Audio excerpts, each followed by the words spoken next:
قاسم نام کا مطلب کیا ہے؟ قاسم کا مطلب کیا ہے؟ تقسیم کرنے والا. یہی ہے نا قاسم کا مطلب. جناب بلال کاظمی صاحب نے حضرت قاسم کی ایک رجز لکھی ہے, بہت مجھے پسند ہے ذاتی طور پر. جب حسن کا یہ بیٹا قاسم پہنچا نا میدان جنگ میں فضائل پر ہوں, حضرت قاسم نے اپنا تعارف کروایا کہ میں کس شجرہ طیبہ سے ہوں. فرمایا کہ میں عصمتوں کا سویرا ہوں, نام قاسم ہے. میرا ساتھ دیجیے گا. اور حضرت قاسم کے مصائب اور فضائل, مصائب تو ہوتے ہیں, فضائل ان کے کم ہوتے ہیں, لہذا میں نے چاہا کہ میں خاص حضرت قاسم کے ان فضائل کو بیان کروں اپنے جوان ساتھیوں کے لیے. اور جس تک یہ فضائل پہنچے مولا حسن مجتبیٰ کی خوشنودی کی خاطر ضرور بولنا, تاکہ حسن مجتبیٰ راضی ہوں آپ سے. میں عصمتوں کا سویرا ہوں, نام قاسم ہے. شجرہ طیبہ کا موضوع ذہن میں رہے, اسی اعتبار سے میں لکھ کے آپ کے سامنے آیا ہوں اور دیکھ کر آیا ہوں آپ کے سامنے, تاکہ میں اسی موضوع پر رہوں. میں عصمتوں کا سویرا ہوں, نام قاسم ہے. اور متاع فاطمہ زہرا ہوں, نام قاسم ہے. متاع فاطمہ زہرا ہوں, نام قاسم ہے. اور شجاعتوں کی تمنا ہوں, شجاعتوں کی تمنا ہوں, نام قاسم ہے. قاسم کا مطلب تو ہے نا ذہن میں. اب سنیے گا چوتھا مصرع. میں عصمتوں کا سویرا ہوں, نام قاسم ہے. متاع فاطمہ زہرا ہوں, نام قاسم ہے. شجاعتوں کی تمنا ہوں, نام قاسم ہے. اور قسیم خلد کا پوتا ہوں, نام قاسم ہے.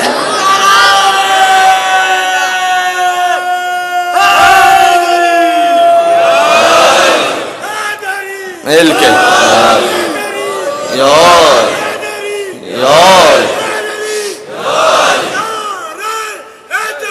مل کے یالی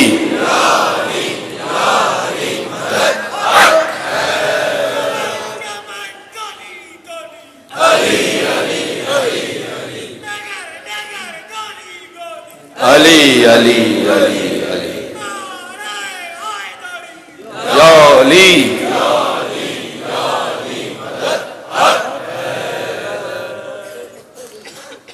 قاسم دو مصرے اور کہنے مجھے بیٹھ کے, لیکن غور کیجیے گا. قاسم کا جو نام ہے تقسیم کرنے والا, قسیم خلد کا پوتا ہوں, نام قاسم ہے.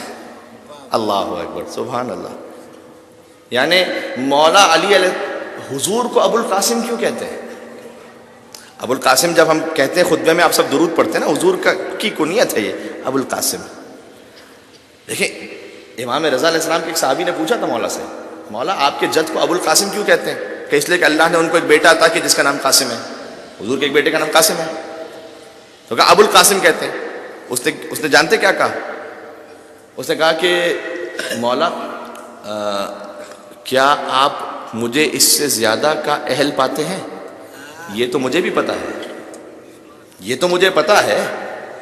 حل ترانی اہلا للزیادہ, شیخ صدوق نے لکھا ہے اسے. مولا مجھے پتا ہے کہ آپ کے جد کے بیٹے قاسم ہے, لہٰذا وہ ابو القاسم ہے. میں تو اور گہرائی جاننا چاہ رہا ہوں, کیا کوئی اور بھی وجہ ہے کہ آپ اب جب بھی ابو القاسم پر آپ درود بھیجیں, ایک صلوات بھیج دیں پہلے محمد وعلی محمد صلی اللہ علیہ محمد وعلی محمد. جب آپ درود بھیجیں تو اس نقطے کو سوچ کے بھیجیے گا جس مجلس میں بھی بیٹھے ہوں, کہ مولا یہ مجھے پتا ہے کہ آپ کے جد کے بیٹے کا نام, رسول اللہ کے بیٹے کا نام قاسم تھا, لہٰذا ابو القاسم. کیا اور بھی گہرائی مجھے عطا فرمائیں گے؟ امام نے کہا ہاں, تو نے سوال کیا ہے, ہم تجھے عطا فرمائیں گے. امام رضا کی ایک حدیث ہے, فرمایا کہ اللہ نے دنیا میں کوئی ایسی حجت ہی نہیں رکھی کہ اگر اس سے سوال کرو اور وہ جواب دے لا ادری مجھے نہیں پتا. پتہ چلا جو یہ کہہ دے کہ سوال کے جواب میں مجھے نہیں پتا, وہ حجت خدا نہیں ہوا کرتا ہے. تو امام نے کہا ہاں ہم تجھے بتائیں گے.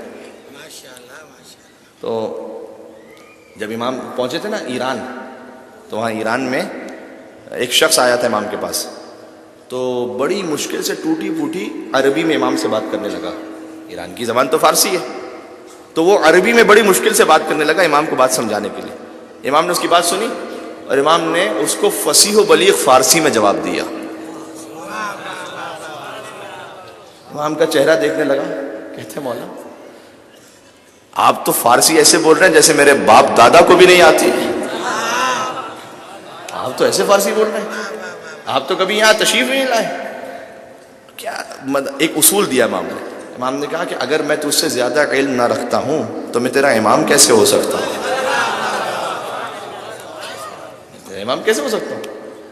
تو اس شخص نے کہا کہ مولا کچھ بتائیں کہ گہرائی اور بھی کہ ابو القاسم کیوں کہتے ہیں؟ امام نے کہا ہاں. کیا تو نے یہ سنا ہے کہ علی قسیم الجنت والنار، علی جنت و جہنم کو تقسیم کرنے والے ہیں. جو تقسیم کرنے والا ہوتا ہے وہ کون ہوتا ہے؟ قاسم. تو کہا علی ہے قاسم. امام کہہ رہے ہیں اور کیا تجھے یہ پتا ہے کہ علی کا اس پوری کائنات میں ایک ہی استاد ہے، اس کا نام ہے محمد مصطفیٰ صلی اللہ علیہ وسلم. تو حضور کے اللہم صلی علی محمد وعلی محمد. اچھا یہ تو پتا نا استاد باپ کی جگہ پر ہوتا ہے. گویا رسول اللہ، یہ امام نے وجہ بیان کی، کیا گویا رسول اللہ علی کے لیے باپ کی حیثیت رکھتے ہیں. ان کے سسر تو ہیں ہی لیکن باپ کی حیثیت رکھتے ہیں. کیوں؟ اس لیے کہ علی کے استاد ہیں رسول اللہ. تو جو باپ ہوتا ہے اس کو کیا کہتے ہیں عربی میں؟ اب علی کیا ہے؟ قاسم. رسول کیا ہوئے؟ ابو القاسم.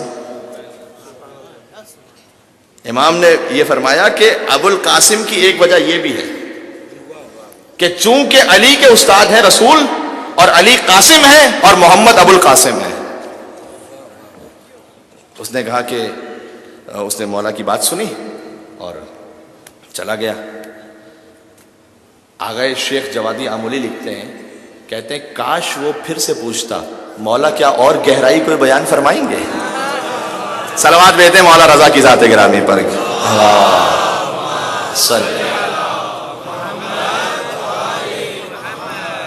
تو ہم اسے اور گہرائی بیان. امام ان کا در کبھی ختم ہوتا ہے کیا؟ تو یہ قاسم اس بتوں کا، اب مجھے بیت پڑھنا ہے، میں منزل مصائب پہ جا رہا ہوں. فضائل کے حوالے سے آخری بات آج. روزانہ میں 1.25 گھنٹے کی گفتگو کر رہا ہوں آپ سے، لیکن چونکہ آپ حضرات اتنے انوالو ہوتے ہیں کہ میں آپ کے ساتھ انوالو ہو جاتا ہوں، مجھے خود احساس نہیں ہو پاتا. غور فرمائیے گا. میں اس بتوں کا سویرا ہوں، نام قاسم ہے. میں اس بتوں کا سویرا ہوں، نام قاسم ہے. متاع فاطمہ زہرا ہوں، نام قاسم ہے. اور شجاعتوں کی تمنا ہوں، نام قاسم ہے. اور قسیم خلد کا پوتا ہوں، قسیم خلد کا پوتا ہوں، نام قاسم ہے. اور کتاب جنگ میں ترمیم کرنے آیا ہوں. یزیدیوں سے کہہ رہے ہیں کتاب جنگ میں ترمیم کرنے آیا ہوں اور تمہارے جسموں کو تقسیم کرنے آیا ہوں.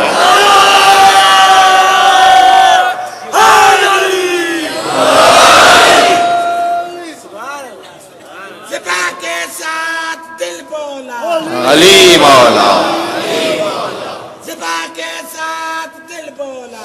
علی مولا، تیرا مولا میرا مولا، علی مولا، علی مولا، تیرا مولا میرا مولا، علی مولا، علی مولا، ہے پہلا نہیں چوتھا، علی مولا، علی مولا، ہے پہلا نہیں چوتھا، علی مولا، علی مولا. نعرہ آخری ناراض کے مجلس کا مل کے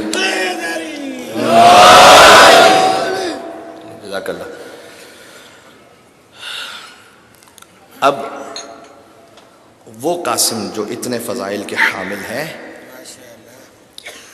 لیکن یتیم بھی ہیں.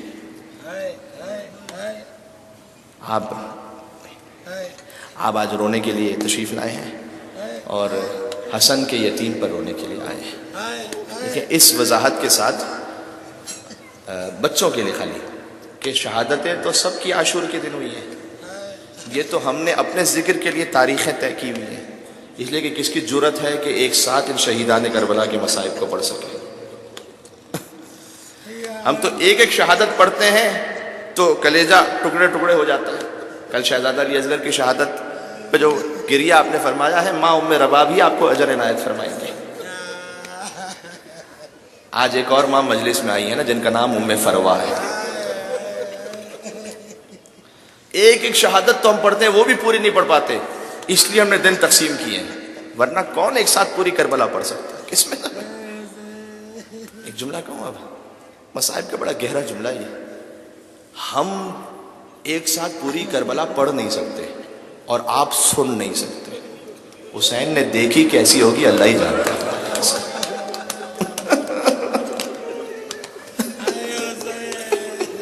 حسین نے دیکھی کیسے ہوگی اللہ ہی جانتا. السلام على الحسين